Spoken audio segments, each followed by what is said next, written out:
All right. Good evening, everybody. It is time for another Star Wars Legends short story. This one is called Labor Pains, and it falls in between um, the.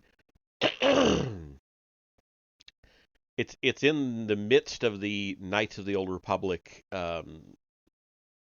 comic series, and it falls just after issue 12. 11 and 12 were reunion parts 1 and 2. So this falls there before issue 13 starts the new miniseries Days of Fear. So we've already read through that section. So we're backing up a little bit, but that's where we are. And excuse the coughing, but something's irritating my throat, and I'll get over it, but it'll take a few minutes.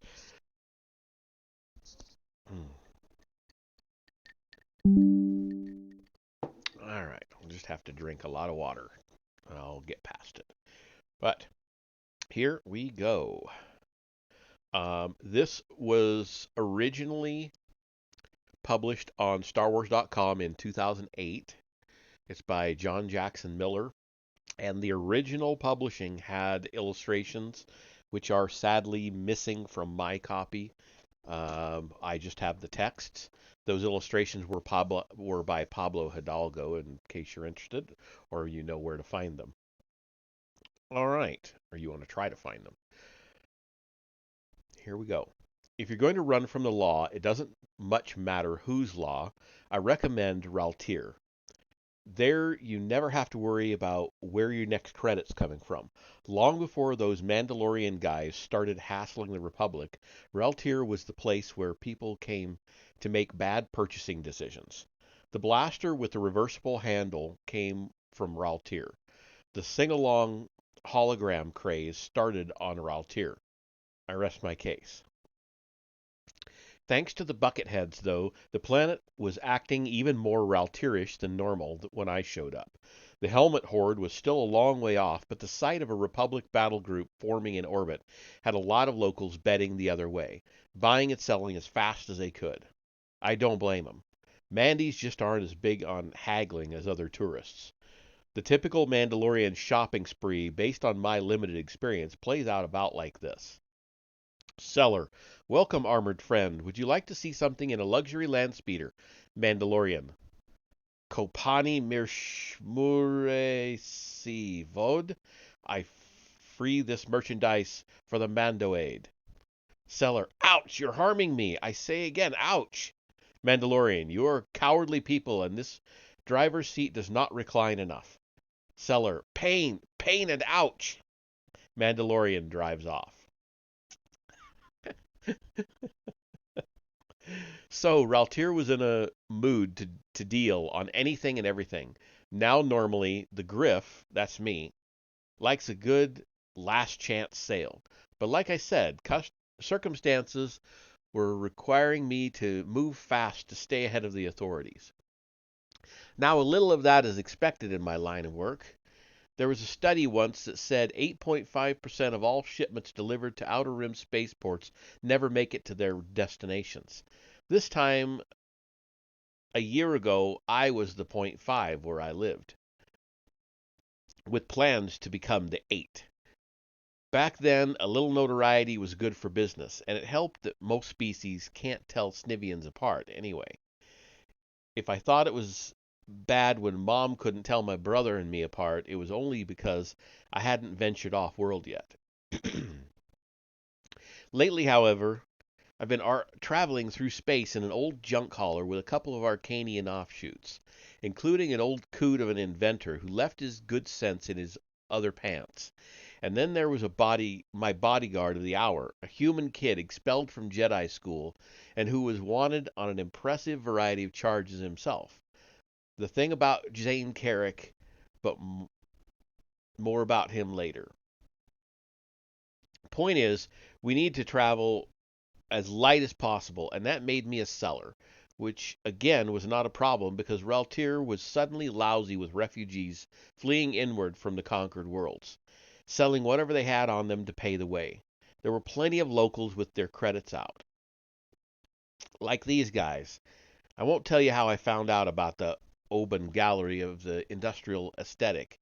Protect the sources, But I will say the curators were the weirdest couple of people I've seen since breakfast. Dremelaar Oban de Garthos, ain't that a mouthful, was the Muan. He was a Muaneer. He was more Muaneer than most. Muaneer. Sorry. Nearly twice my height with his non existent nose stuck high in the air, he sort of drifted amid the metal statues of the gallery like he was one of them. I don't think he ever would have made eye contact with me if not for the other guy, a fat Rhodian in a hover chair. He must have been older than, well, there's never been anyone that old. You know those ancient cultures they always talk about, forging the galaxy and whatever? This Rhodian was probably sitting in his chair then, bumping into things and saying, "Hey guys, nice work on that star system. I mean, real nice." Only they wouldn't have understood him because I don't think anyone could have understood him. He only let out whispered squawks, and then only to the big Muon guy, who kept leaning over to tend to him like a beloved plant. The Rhodian would gabble, and his scaly green jowls would shake, and Master Oban, that's what he wanted to be called, would listen and smile, and a little color would come into his face, taking it from white to off-white, and eventually his haughtiness turned to me. "Father says you are here to sell some statuary." "Pardon?" "Statuary, works of mechanical art, like those you see around you."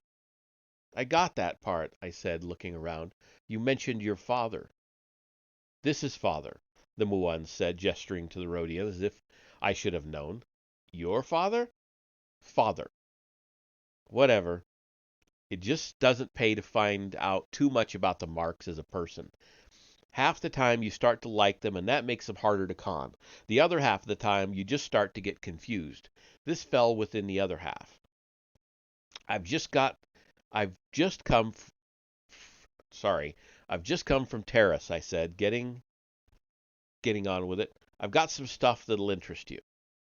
"I highly doubt that," Oban sniffed, which was the only word for it despite the fact that I had 100% of the nose in the conversation. "Terrace is under siege by the Mandalorians." "That's exactly it," I said, beginning my play. "There are a lot of Teresians in the industrial sculpture scene, just like you." Oban seemed to puzzle a moment at this, the concept of anyone being just like him understandably foreign. "A lot of good artists have been uprooted. You've heard of Adna Tibleret?" "Tibleret?" "Tibleret. I saw it on a door once in the upper city." "Never heard of her." Oban clapped, and two Wookiees quietly appeared from the back. I don't know what caught me more off guard, Wookiees doing anything quietly, or the fact they were both dressed in vests, waistcoats, and pants. I realized I had come to the right place, as anyone rich enough to make Wookiees play dress up is certainly worth my time. "A moment, master," I said. "Sorry, blast my poor Katame accent. I didn't mean Tibleret. I meant, Toronto? No. To Gronish? No. Not to Cartine. Is she any good?" "He. Is he any good?" "Any good?" Oban clutched at the sleeves of his robe. "I should say so. If you have work by Aeneas to Cartine, that's the one then. Eel in the snare. I've got to Cartines by the shipload." Oban waved off the Wooks and turned back to Dad for another summit meeting, longer this time.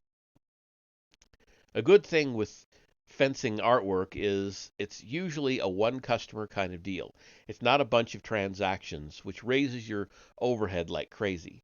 Leave that to the swoop gang newbies, hustling real a tube at a time. If they weren't wasting their own product on themselves, they'd still be in the hole for not counting their own labor costs. I'll tell you a good account, and accountant, and the black Vulcars could start selling shares on the Coruscant Exchange. Oh, I'll tell you, a good accountant and the black Vulc. Okay, okay, I get it. But I do digress. Oban and his road daddy were definitely interested.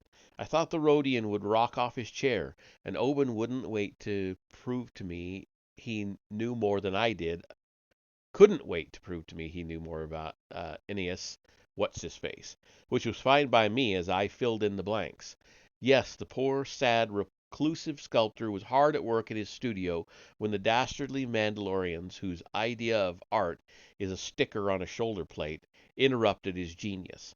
Only a lucky few escaped Terrace, including me and my junior associate, representatives bearing a few choice works to sell in order to raise money.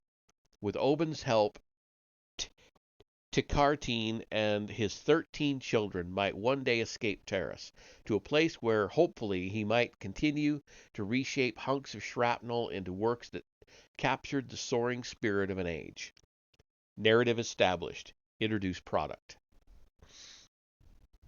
A muffled thud resounded from the entrance to the gallery, followed by a less muffled and very un-Jedi-like epithet. I suppose it would have been easier to introduce the product if I had left the doors open. The Wookiee stepped forward to admit my junior associate, pushing in 2 hover carts piled high with goods. Agglomerations of gadgets and spare parts soldered together, some a couple of meters high. Zane deactivated the carts and slumped against the doorway, gasping as he flicked the sweat from his sandy hair. "You didn't tell me about the hill." I haven't had many henchmen in my time. One way or another, I've always tended to work alone. But there are times when a droid won't do as backup, and when Zane suddenly found himself out on the streets as a result of some unpleasantness, I saw a chance to expand my franchise. The kid was accused of something he didn't do, and since I was caught up in it too, I figured it would be interesting to see what a knight, or an almost one like Zane, could do on the grift. I'm like that. A lot of my colleagues hate the whole idea of Jedi Knights, seeing them as police that don't play fair. I see a profitable addition to the game. The power to influence the minds of the dim, that's not far off my line. So far, it was proving to be a mixed bag. Zane wasn't exactly at the top of his Jedi class. Actually, if there was somebody worse, they probably sent him out for takeout and he never came back. Around me, his main knack seemed to be running into trouble, and everything was also turning into a negotiation. Like with the hover pallets. "I expected you 10 minutes ago," I said. This was all I'd asked him to do. "We've got a loader droid, but he's not much help. That's another story." "Sorry," he said, gesturing toward the masses of bolted together bric-a-brac.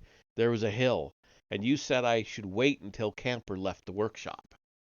Camper was the aforementioned crazy Arcanian offshoot, whose ship and mad scientist lab the last resort was. I could see how it might take a while to shake him.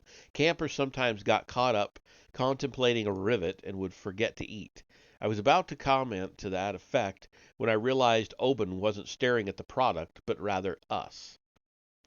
"You are the associate human?" he asked Zane. "Guilty.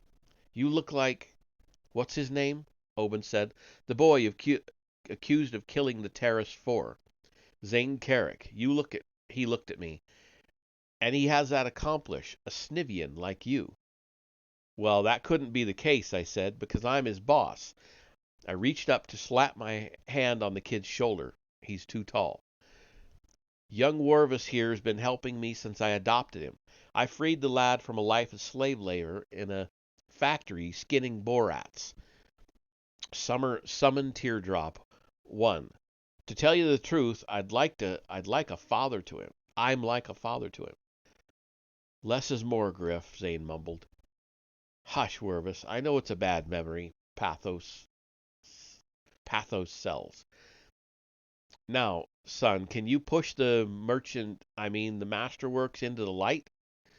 Under the skylight, at the center of the gallery, the Tickertine statuary looked right at home.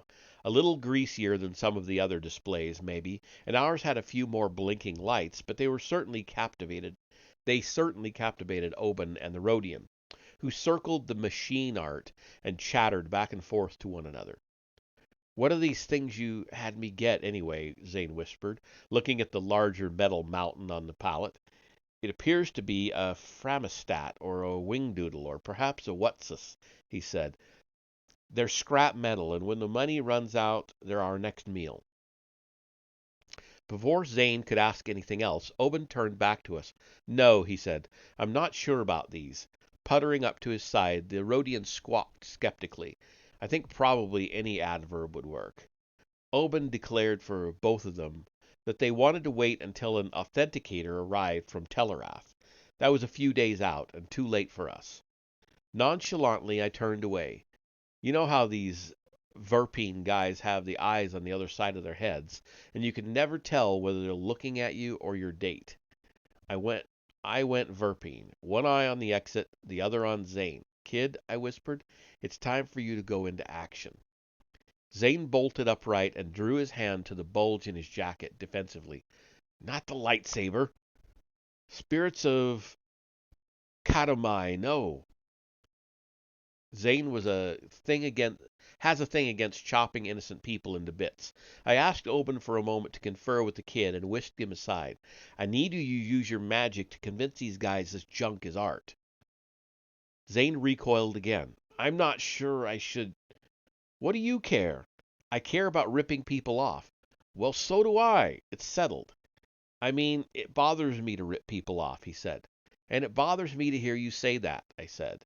"The Jedi ran him off, and for this he keeps to their way of doing things? Stunning. Look, henchman, I don't mind you sitting in the corner of the cargo bay and doing your whole meditation thing, but when it's time to put on a show, you leave it in the cargo hold. Got it?" He gave me the stare. I hate the stare. "Come on," I said, tacking against the wind. "These guys are ghouls. They're trying to pick the bones of what's left of Terrace for their own drawing rooms. They deserve to be scammed." A pause. "I guess so." He sighed. I sighed. It's always like running two cons at once with this kid. I've got to scam the mark while at the same time doing it in such a way that it doesn't get on Junior Saber Twirler's nerves. I tell you, it's barely worth it. Zane straightened the collar on his jacket and went into action. "Excuse me, Master Oban," he said, stepping up to one of our piles of junk and addressing the taller of the pair, "but you don't need to call an authenticator." "I don't need to call an authenticator?" Oban responded. "These are authentic Tickertine sculptures," Zane said. "These are authentic Tickertine sculptures?" The tone of voice is what always gets me. I'm immune to the dazzle stuff, and still I nearly believed him. But Oban didn't. Why should I take the word of a boy, and a Borat skinner to boot? He called out a couple of names I didn't recognize, the well-dressed Wookiees, I guess. My eyes darted to Zane, who shrugged. He'd said before it only works on the weak-minded, and whatever else was wrong with Oban, he felt strongly about his art. I looked again to the exit. Where were the Wookiees? But we were all interrupted when the Rhodian began pulling at Oban's robe and clucking urgently. "What is it, father?" Oban asked, followed by more squawks. Getting the picture, Zane knelt directly in front of the bloated, wrinkled Rhodian. "He doesn't need to call an authenticator, does he?" The Rhodian quaked and quivered and gurgled another unintelligible response. Oban leaned in close. "What, father? We don't need an authenticator? These are authentic Tickertine sculptures," Zane repeated. "Guac, gleek, glorp, snork, snork." "Why, these are authentic Tickertine sculptures," Oban said, his face brightening to a high old shine as he stepped forward to shake my hand violently. "I doubted you, but no detail escapes father's eye." And no meal escapes his grasp, I thought. The huts would worry. "They are authentic. We don't need an authenticator." The Muon patted the shoulder of a surprised Zane, still kneeling before the chattering Rhodian. Zane looked at me, a little bewildered. How could he influence somebody he couldn't understand? I shrugged. Whatever happened, at least we had a good carnival act. I didn't let Zane get too pleased with himself. We were about to talk money, that subject dearest to me, and which no Jedi hoodoo can do much about.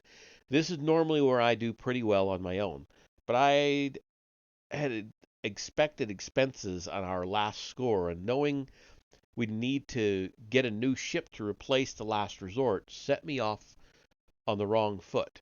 Most cons, I'll start at double what I want and feign the existence of another buyer, but I hadn't laid the groundwork for the ringer. A big no-no. Speed kills deals. And talking money evidently activated whatever ulcers Oban had, because I saw his face twist and rumple until I could almost believe he and the Rhodian were related. I had to climb down off the high price, but as I did, I could tell it only fired up his doubts again. I hated for Zane to see his mastermind losing control of a scam like this, but I hoped it was educational. Undermine your price, undermine yourself. I'll tell you what I think, Oban declared, robes feathering between the two hover pallets as he struck a pose between them.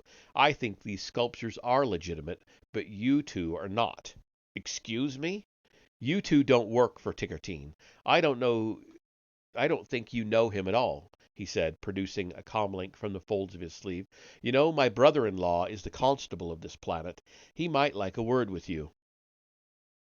Zane began backing toward the door, but I stopped him. Counterplay, I whispered. This is the mark trying to get us to abandon the goods. I wasn't going to live with a discount like that. Oh, yeah? I fired back at Oban. Well, I don't think your brother is really the constable of the planet, so there. Father? Oban asked. The old Rhodian rumbled again, somehow activating a holoprojector on his chair. Where do you get one of those? A shimmering wedding party appeared before us, a smiling Muon bride and her smiling Muon groom standing before the entire smiling Raltiri police force. Lovely bride, I gulped. Oban had only started to raise the comlink the half kilometer to his face when an uninvited guest suddenly barged in. I paused to note that this is something that seems to happen with Zane. Plenty, too. The last few weeks had been a sequence of sudden arrivals, big surprises, and stunning coincidences. It seems to be one of the Jedi gifts, and if it is, all I can say is they should wrap it back up and return it from whence it came with no forwarding address. I'm a businessman. I like to command a day like a ship of the line, using a calm, structured approach to everything. Uninvited guests suddenly barging in, take that ship and give it Minox and a reactor failure. At least this one certainly did. Camper, the aforementioned grizzled owner of the last resort. By no means as ancient as the Rhodian, but ancient enough, and he could have given the Muon a run in the pale complexion contest. I dug up Camper years ago, buried in junction in the lower city of Terrace. He wasn't much for conversation, except with himself, but his gadgets had sometimes come in handy. Traveling with him aboard his flying trash compactor this last few weeks, I determined my view of him was overrated. He had two settings, puttering or sputtering. Rodent! Guess which one he was in now. Yeah, I found you, Camper yelled, charging into the gallery. Sending the boy to do your thieving. That's just like you. Zane looked at me as Camper approached the hover pallets. Griff, you told me he'd okayed me taking this stuff from his workshop, the kid said, forgetting Oban was there. I didn't forget. Quiet, I said, bringing him close. How was I supposed to know he'd miss anything? You should see the workshop, the cargo hold. We're talking about. We hit an asteroid once. It straightened things up. Whisker to whisker with me, Camper wasn't going to let it go. He's a thief. He's always been a thief. And he didn't care who knew it, which went without saying because he was already bellowing it. Well, you're going to push these right back, you hear me? Camper, we're in the middle of a sensitive negotiation here. You just negotiate your way back to the ship. I was working on those. Since when has anything you've built worked? And how is it you only managed to be sane at the wrong... Enough! That last hadn't come from me, Zane, or Camper, but Master Oban, who'd apparently had just about exactly what he who'd apparently had just about exactly what he said. He called forth his dapper Wookiees. Get them out of my gallery, all of them. At this point, I realized the operation had begun to slip out of my control. I also realized that if ever anyone wanted to invade Kashyyyk, the proper strategy would be to tell everybody there that slacks were in style for that season, because while I would normally never choose to be on the same planet with a couple of angry Wookiees in pants tends to lose a bit of their effectiveness as killing machines. At least I was able to dodge, barely, the one who came after me, which would have been impossible save for their tailor's generosity with the pleats. Hairball would get a good run at me and would suddenly pop his seams, slowing him down. The gallery's displays made for some good cover, at least at the start, until they started knocking him over. Zane was handling himself pretty well, too, during this time. He was still cautious about tipping his hand at the Jedi thing. The saber stayed tucked away, and while some of the statues kind of took on a mind of their own when his Wookiee got too close, I'm not sure it was obvious. Camper pretty much didn't move during any of this. He just kept fiddling with one of the widgets on one of the hover pallets. I didn't see this, but Zane tells me at one point a Wookiee came too close to Camper and he turned part of the gadget on. The result was one knocked out rug on the floor, shocked silly by something in our fake statue. I would have liked to have seen that, or better, seen him do it to the other Wookiee, but at the time I was occupied with my screaming. My Wookiee had shed his threads once and for all and was immodestly clawing at the tallish statue I was perched atop. He kept trying to climb it, and every time Zane would come near him, he'd let go and the whole production would start rocking back and forth. It wasn't my closest call of the month, but this spot in my memory wasn't going to get a lot of visits. Fortunately, we heard it again. Enough! Saved by the Muon. Seeing parts of his collection in jeopardy and other parts in pieces, Oban called his Wookiee off. Reluctantly, the Wookiee released the statue, and more reluctantly, I followed it to the ground with a horrific crash. By the time Zane collected me from the marble floor, Oban was still surveying the damage. The Rhodian, unscathed, was having a good cry, which also drew the Muon's attention. This gave Zane and me a chance to push Camper towards the door, and something that made the moment as painful for me as it was for the collectors. I'd cut him off. I'd cut him in. I'd cut him in. I did so with grace and resignation. Listen, you addled freak. These guys are patent agents for a major multi-galactic conglomerate, and for some reason neither of us can understand, they are interested in your inventions. Let us make the sale, and we'll all be happy. Camper raised a furry eyebrow. They'll pay me? They'll pay us, finder's fee here, but yes. Camper chewed his tongue. They're not Atoscorp, because I hate Atoscorp. They're not. And Vangervalis ripped me off some years ago. Not them either. Anybody else you won't work for? He puckered. Let me think now. There's a few. Well, it's not them either. Now get out of here so we can close the deal. Together, Zane and I forcibly shoved him out the door. For good measure, I watched him shamble down the hilly street that led out of town and back to the last resort. I don't know how much Oban and the floating ventriloquist's puppet heard of our conference, but my heart sank as I saw they were approaching us, excitedly conferring, too. This can't be good, Zane whispered. You don't fool me, Oban said, fingering his comm link with his bony fingers. I know who you really are. Instinctively, Zane reached for his jacket again. He's raised a good sweat in the chase and was flustered. To be identified as the wanted Padawan now, I know who you really are, and I know who that was, he said, cracking a smile that Muon shouldn't smile. You are thieves, and that man was Ennius Tickertine. Come again? While Zane and I looked at each other, Oban paced around us. That man you shoved out of here. I heard part of what he said. Those are his works, and you two stole them. I saw it, again with the comlink, and the brother-in-law, and the wedding guests. Here it comes. But Oban simply pocketed the comlink and walked away. So, so you're not going to call the authorities? Zane asked, putting a finer point on it than I was planning to. Of course not, Oban said. His expression softening, he motioned for the standing Wookiee who repaired in a hallway and returned with a large case.